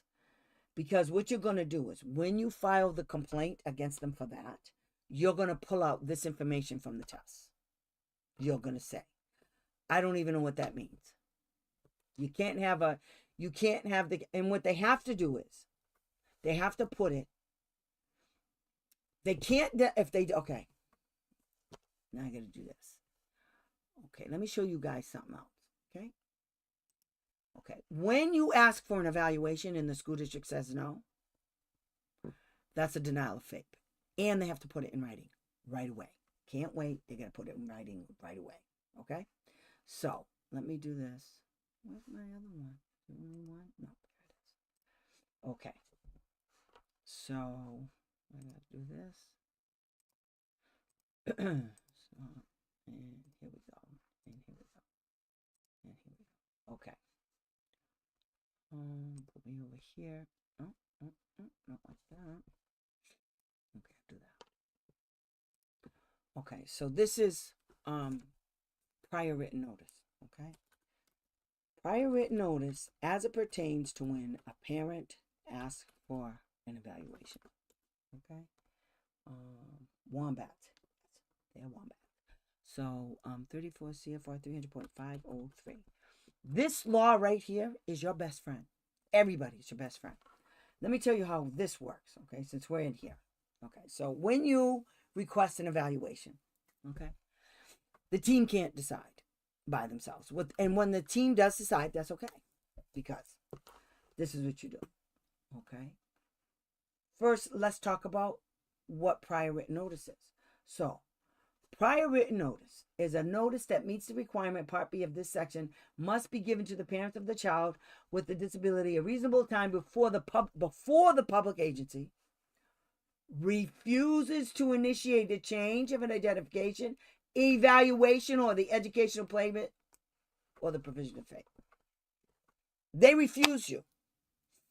Meta sucks. My card was declined. Good! Stop doing that! Sorry, I can give more stars for now. Good! Stop it! You're the only one doing it. I want to kill you, I think. Stop. Rest. So, did you ever get the letter from them? The prior written notice about their refusal to give this to you? So, when they didn't do that, okay, that was a violation too. So not only did they violate your right to have that test done, they also violated prior written notice. Now, so you asked for an evaluation, key math test. Okay. So when you asked for the key math test, they said no. See, it says refuse. They refused. Okay. And you got it on tape knowing you. Okay, good. So now it says, here's the contest. Oh, they put it in writing? You're kidding. Okay. Oh, they did. So does it have all of this stuff? Does it have all of that? Does it have a description of the action proposed or refused by the agency? Does it say the parent requested the key math test? We said no. Does it say that? Does it give an explanation why the agency refused to take the action? What was the reason? Because he didn't need it. And when they explained it, did they describe each evaluation procedure, assessment, record, or report the agency used, the public school, as a basis for the refused action? Did they do that? No. A statement that the parents, okay, and did they give you your right to dispute it? Here it is right here. A statement, this right here. A statement that the parents of a child with a disability have protection under the procedural safeguard of this part. And if this noted is not an initial reevaluation, a referral for reevaluation, this means by which a copy of the description can be obtained. So they have to tell you. I got all happy about referral, but that's not what it was. Initial, I mean. So they have to tell you, did they do that? I will. Yeah, they did. Okay. They have to tell you how to get somebody to help you with this. And did they put in the other descriptions, other options that the IEP considered, that the IEP team considered, and the reasons why those options were rejected? You know what they say on those? There was nothing rejected because they're leaving you out of the team. Okay? So, I'm going to put that on there too. Okay, we'll put another one. So, 34 CFR 300.503. Okay, prior written notice. I'm going to put dash evaluations. Okay, let me see if I can show. Okay. I need to take the other one out, girl. Okay. This is for prior written notice for evaluations, okay? If they tell you no, they have to put it in writing. And like I said, you always say, did you put it in writing? When they put it in writing. So that's going to be another issue, okay? Me and you are going to have to sit down and we're going to, so do you want to write your IEP online, live? Alma? I don't care what they ate against you. They're stupid. Yeah. Do you want to do this online? Do you want me to help you write the complaint on live? And then because I can tell you what to do. Yes. Okay, good. So now I can invite you so you can actually talk. And I think I can invite you where if you don't want to be online so everybody can see you, then I could do it so it's audio or visual. So whatever way, we'll figure it out. Okay, so we could do it either way you want. I can invite you and you'll be online and it'll be me and you. Let me see if I can show you how they do it. So see, it'll be like there'll be enough room for me and you right here, and then everything we're going to talk about is going to be on this side. Okay. So when you ask me stuff, I'll be typing out the document and then I'll be telling everybody and we'll be saying see attached. So we'll write it out. You tell me what they did. I'll have the documents on this side. Okay. I won't show them. I'll have the documents on this side. All right. And that's because that's your prize. So if anybody else wants to get on the prize, I'm going to need you guys to do the stars or the Facebook. Or buy me a coffee. But anyway, this is how I can help you guys. If you want somebody to help you, yes, I can help. And this is fun for me. I mean, I can literally write the complaint in a few minutes. Again, it's not gonna. My IEP is rejected. It doesn't matter. That's okay. We're good. 8 against you. I don't care nothing about them.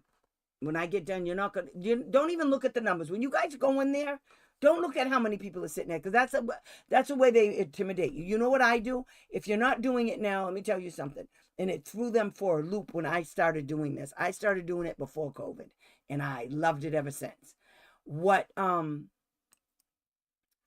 did is I started doing it on phone, and then I started doing it. That's not what I want. Where is it? Here. Where's the fucking, oops. Sorry. What did I do with that? When I was advocating, instead of going to the meetings, I loved doing this Zoom thing, because it took the control piece out of their hands. Okay. So now we're even. We're playing on a we're playing on a level playing field. So the way I felt, it was even, because I didn't care nothing about what they said. When I didn't want to hear them talk, I just muted them. I don't want to hear nothing I have to say. I want to hear you talk. And they'll say, did you hit? No. Why? I put her on mute. I don't want to hear her. She's stupid. I can read. Now I have questions. Yeah, I have questions. Lots of questions. Because you're stupid. Because you're stupid. So, where am I? Present. So we're going to have to figure out how we're going to do this. Oh, there it is. Is that the one I wanted? Oh. Ah, cancel. I don't know where she went. Where'd she go? Oh, there she is. Okay. Screen share, Windows, bingo, share. Okay. So, how am I going to do this? Yeah. It's a whole lot of stuff I got to do. Okay. Wait a minute, guys. I'm trying to get back on track. Okay. So, always ask for prior written notice. That's what I said. When you go to a team meeting and you're going to ask for something and they say, you know, you take that piece of paper or that thing that you have, that audio, and this is what we're going to do. Okay. So, Alma, what I want you to do, where's Barbara? She's probably sleeping. What I want you to do is I want you to write down like what they did. And not a big story. I want you to say something like, for instance, what we just talked about. So you asked them for the test, they said no. And they gave you the prior written notice. I'm going to need a copy of the prior written notice that they gave you. Okay. I'm going to need a copy of the IEP where the wench said, are you the one that said that you don't need measurable goals? So I'm going to need that. Okay. Then I need you to tell me who said it because all of their names are going to be in there. But see, what we're going to do, I think what I'm going to do is I'm going to do this live. I'm going to ask you all of these questions live. So that way, everybody that's watching will be able to see my thought process and how I put it all together and why I'm writing what I'm writing. Okay. So just remember, whenever you're doing a, yes, not transitional measurable. Yes. Okay. I don't know what they're talking about. Transitional measurable goals. Transition is always a problem for these people. They ain't got no sense. Okay. They ain't got no sense. That's what Barbara fought with the whole time. Now we're fighting with them and they're adults. They're not even in school. And I'm telling you, the kids didn't learn nothing. But every state is different. And what we have to figure out is what your state has versus what there is. Did you ever get the transition? How old is your kid? You don't mind my asking. How old is your kid? Your kid's 16. You said 16 in 2 years will be out.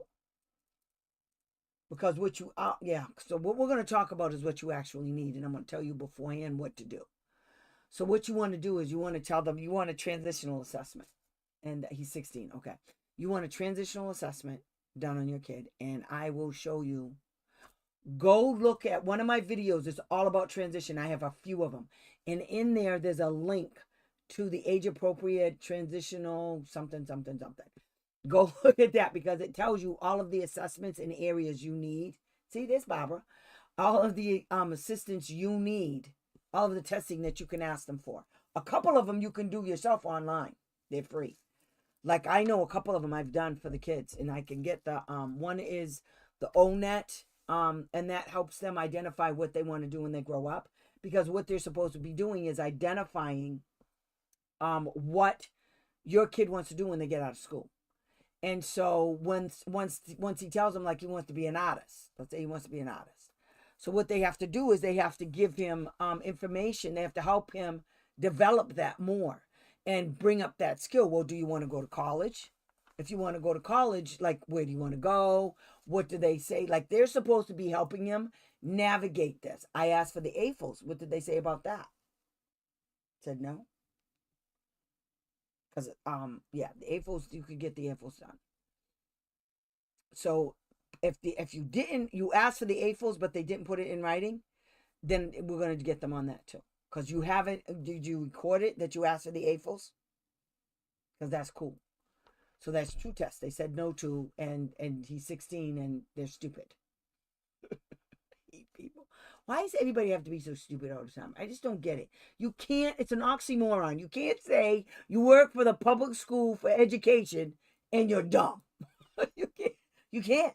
You just can't. So anyway, and if those are 2 different asks, you have to, the BCBA said only school skills. No. You tell her that that's not what the AFLS is.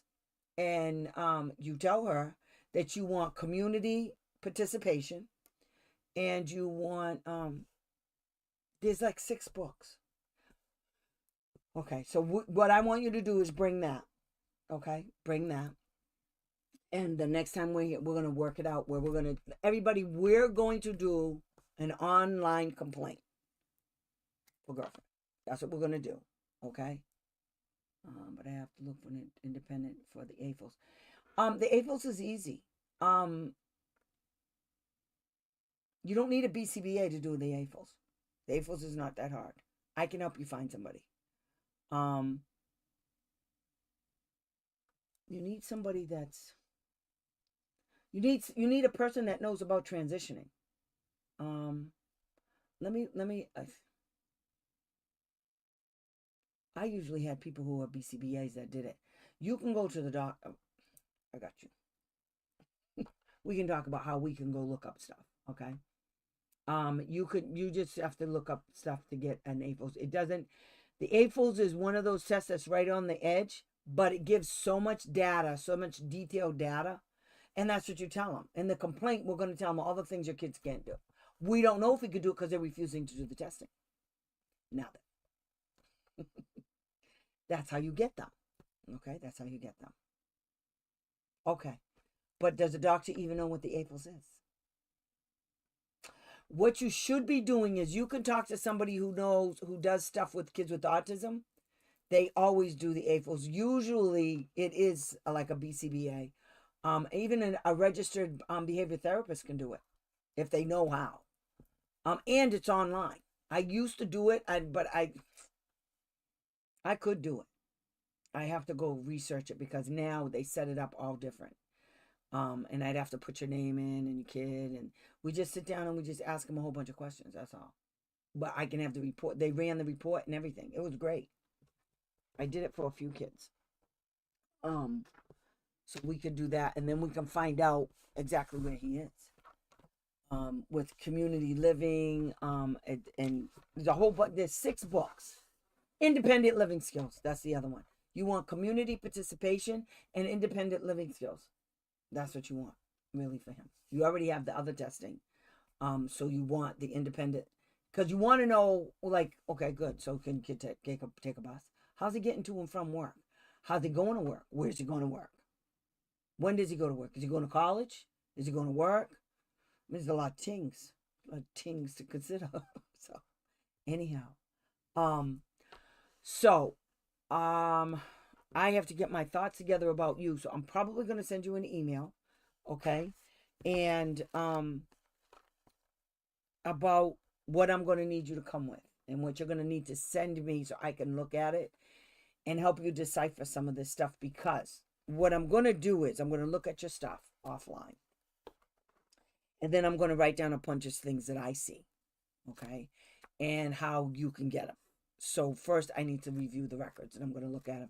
And it's going to be like, it's not going to be like, I'm going to look for the bad. What I do is, as an advocate, I go right for the jugular, even when I'm looking at the evaluations and stuff. I don't care about none of the others. I don't care about, I care about the disability.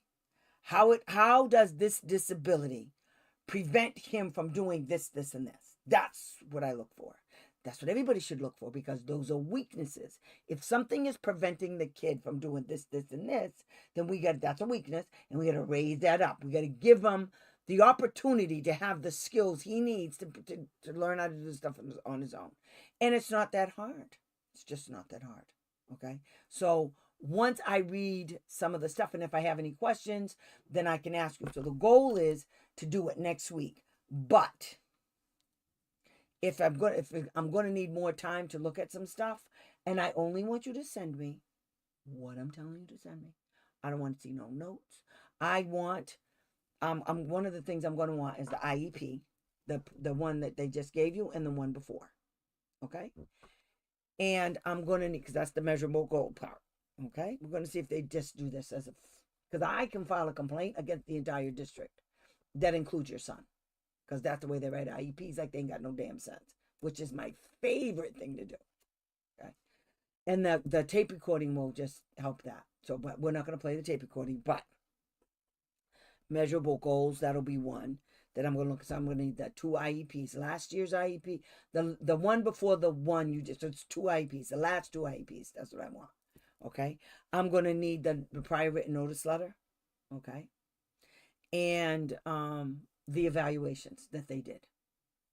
So I need to know exactly what evaluations they did to come up with that stuff. Now, yeah, I'm going to need those. So this might take a minute to get this done. And if we don't do it next week, we'll do it the following week. But we'll still talk about the other part of the of this hot mess thing right here. Yeah, it's a hot mess, people. This what I think I want to do next week is to tell you what all of these things mean. Okay, in layman's terms. That's pretty much what I'm trying to do for you guys, is to put this in layman's terms. And we don't need to know, like, you're not going to school to get a PhD in this. Okay, it sounds real good. This is for doctors to look at. When you go to get a neuropsych done, this is what you want to give the doctors. Because the neuropsych needs all of this, okay, to see what they did and what they didn't do. All right. So they need all of this information, because they're the same people. So they're doing the testing, and each one of these people that did the testing, they know what it's supposed to say. They know what's missing just by looking at it. We don't have to guess that. What we want to find out is, where are his weaknesses and how are they going to do this? And I look at that as, I'm going straight for the things that are problems for him, so that I can bring that up. So that's going to be a measurable goal, because before we do anything, what we need to do, my legs are shaking. Why are your legs shaking? Stop doing that. I'm going to put you in it. It's not that exciting. I can't guarantee nothing, girl, because they're stupid for you. They're stupid for me. I just know, I know some things. So, and they're going to ask you, who wrote this? Nanya. That's what you're going to tell them, Nanya. None of your goddamn business. I'm scared because you are a giant. Shut up. I'll punch you in the head. I'm just Tammy, okay? I just know some shit. That's all. And this is everything that I'm teaching you guys is my interpretation of this thing. I was successful because this is what I do. I learn every day, and this is hard shit. This is not easy. It's like you have a second job now. You have your kid, you're raising your kids, you have a job, and now you have to be this person over here. Look, reading, psychological reports like you went to PhD school. No, ain't nobody got time for that. We're just going to look at how this thing, and I'm just going to show you where to go to look at it. What you need to know what fluid reasoning is, because they're going to run off at the mouth at the meeting talk about fluid reasoning. And you know what I did? What is that? We're lay people. What's fluid reasoning? I would say it and they just look at me, because they thought that meant that I was dumb. No, I'm not dumb. And I tell them, hey, I didn't go to school for this. You did. If you don't know it, we got a problem, because I can find out. It's not that hard. But just for sake of argument, what is fluid reasoning, people? What is it? Now I got a whole bunch of questions just on fluid reasoning. And that's why they don't want to give us the assessments before the meeting. That's why. And that's why I always ask for it. I want the assessments 2 school days before the meeting. I have not free time because this. I know. Boy, do I know. If I had a... How you doing, girl? You maybe change my days to Thursdays and you're never here. I'm going to put you in that. Anyway. So, this is what... so when we come back next week, I'm always in front of the computer. Just what I want you to do for me right now is I want you to go read up on the transition piece. And I'm telling you, I did a few transition because it was, I can't even believe the nonsense. Like, we send our kids to school so that they can become productive citizens in the world. And apparently that's really not a problem anymore. They can be dumb as lint. That's the way our society is now. I mean, you don't need to be smart to be the president of the United States or to be, anybody. You just don't need credentials, apparently. Just got home. I have a neuropsych schedule and private observation. Learn from that. That's my girl. You make sure you tell them what you want to know too. You ask all kind of questions from the neuropsych. Tell them to break that shit down. I'm not playing with you, Meg. I will beat you. Beat you. I don't care. So yeah, so next week we're going to talk about the fluid reasoning and we're going to, not fluid reasoning, we're going to talk about what these things actually mean. And so I'll make a cheat sheet and I'll just look it up. And then it'll be a cheat sheet that I did and I'll put it out there and then you guys can see it. Okay. And I have a copy of all of the 16 tests, subtests that you give. Now, let me tell you something else about these tests. So some of these tests will say, you know, they have 16 subtests, but that doesn't mean they have to give all of the subtests. So what the instructions will say is that of the 16, the tester, the administrator of the test has to do these specific tests, these specific subtests, and then pick and choose the other ones. Okay, some tests do that. All right. There was one that I used to use all the time. Was it it's not the Woodcock Johnson. What was that test? Oh my God, it was I got an A on it at school. I forgot the name of the test. It was my favorite test for neuropsychs when they did neuropsych. Because the test was so in depth when it came to testing all areas regarding a kid and what they can and cannot do and where they're pinpointing their weaknesses. So good. I forgot the name of the test. Oh my God, I almost had it. And most neuropsychs use this test. Most do. Depends on the age of the kid too. So anyway, so next week we're gonna do one of two things. So I'll probably next week I'll have all of these see where it says all of that. Fluid reasoning, wait a minute, working memory, processing speed, all of these, I'll have all of these defined. Okay. So you will be able to understand. See, it says expanded fluid, quantitative reasoning. This is math. This is math. Okay. Let's see. Well-developed math operations. Okay. So that's kind of sort of what we're going to look at if they did the WISC-V. Now, the cool thing is when you get these tests, now you don't have to do the WISC-V. You can do the Stanford-Binet. The Stanford-Binet is pretty much like the WISC-V. It's just a little bit different. It's not exactly, but it does the same thing.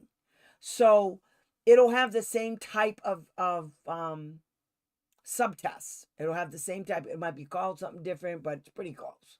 Okay.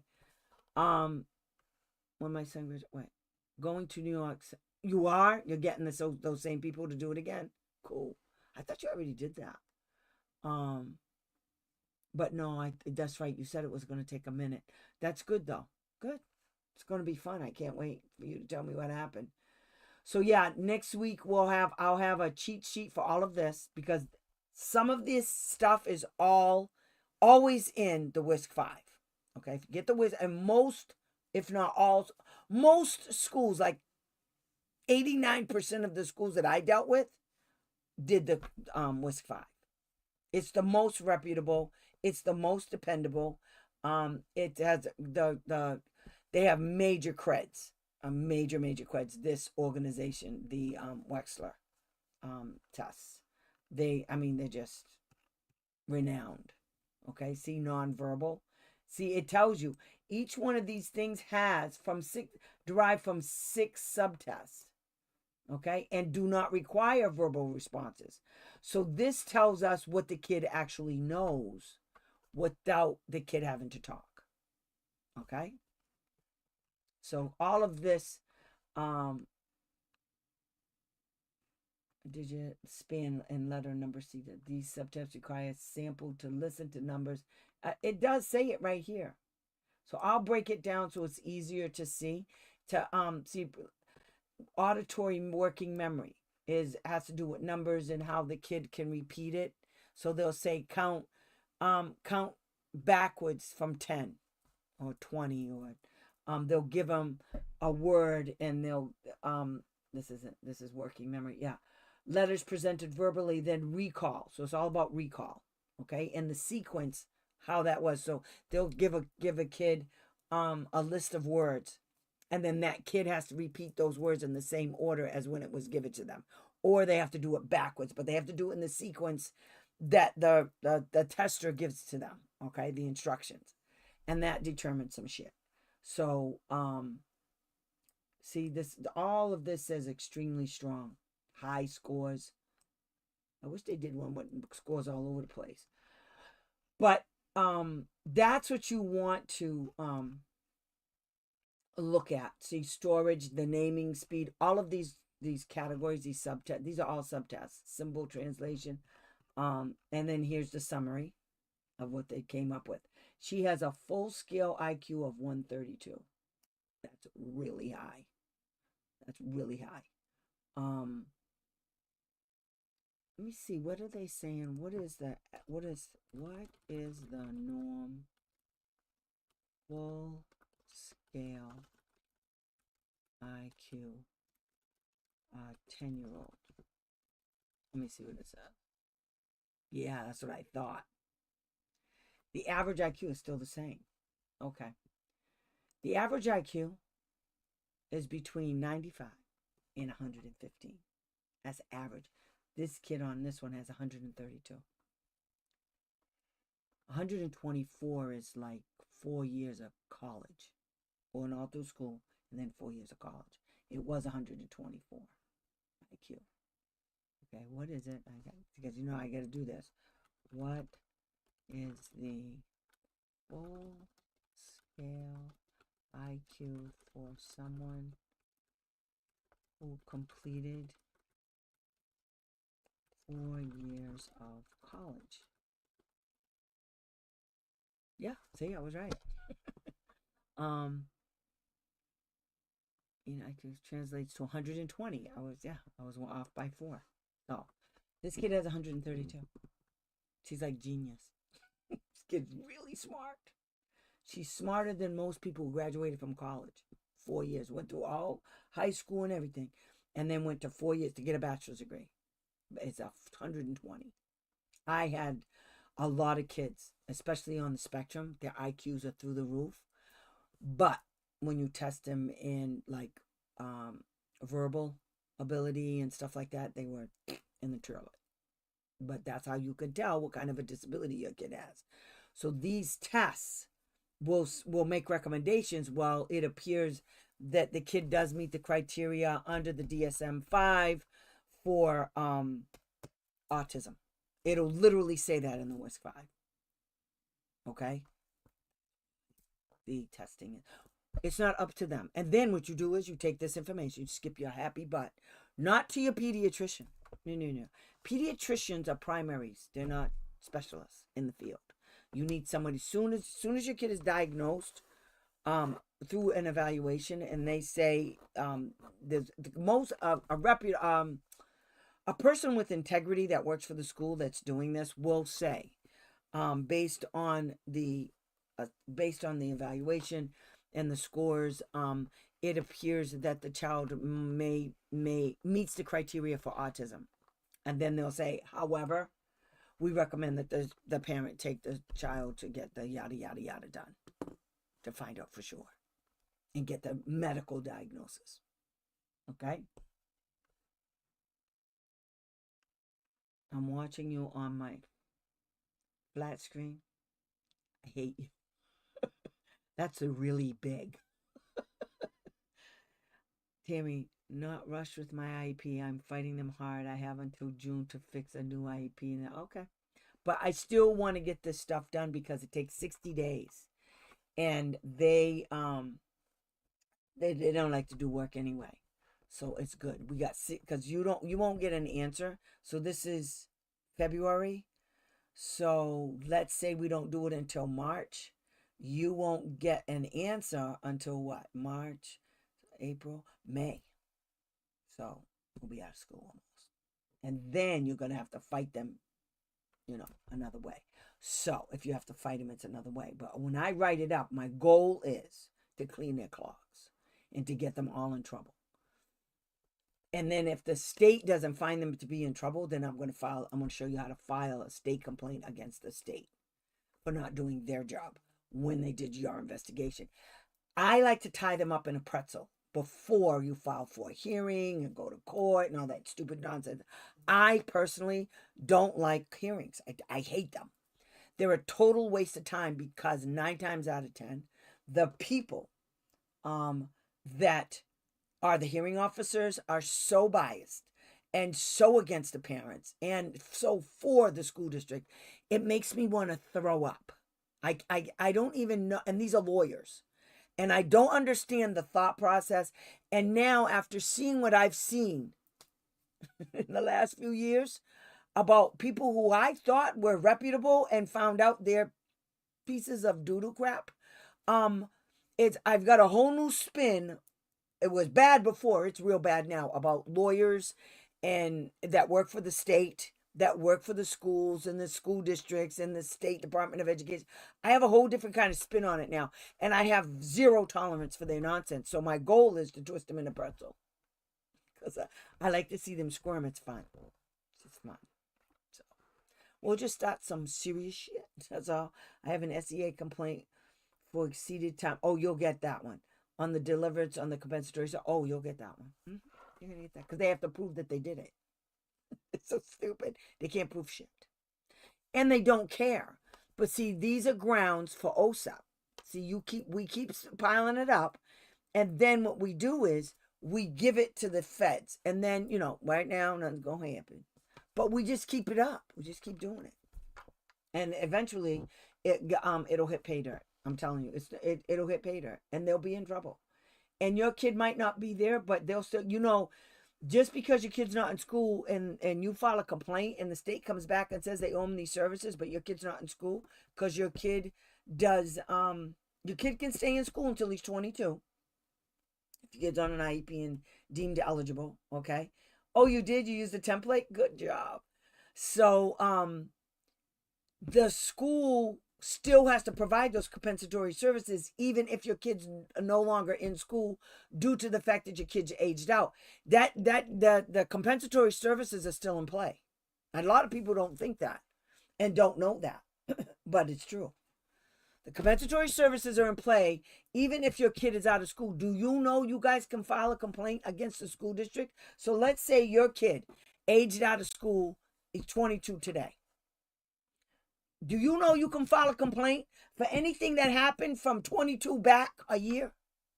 Yeah, he's not even in school. Because the law says that you can go back a year. It doesn't have a little caveat in there that says you can go back a year as long as the kid's in school. No, you can go back a year, period. You can go back a year, it's in there. And it's been done. I did that. No, it's true. I will invite you coffee tomorrow, girl. No problem. I'm going to do a thing called Buy Me Coffee. I'm going to put that on my Facebook page and on my other page. But it's a thing, and it just says Buy Me Coffee. A lot of YouTubers are using it, and I'm going to use it too. So I want to thank you all. I will see you next Thursday. Unless something happens real bad, but I don't think anything's going to happen real bad. So I will see you next Thursday. I will give you guys this information, and I will show you next week where you guys can get these, okay, yourselves. Or I can provide a link to a copy of it, a PDF file, so you guys can have it with you. And I'm telling you, you guys need to put this stuff in a book. You need to put it in a binder, so when you go to the school, they give you a stupid assessment, you pull your thing out and you say, where's this? How come yours doesn't have this? How come mine doesn't have this? Why didn't you do this assessment? Well, we thought, you should have put that in the assessment because that's not what you put. It doesn't measure anything.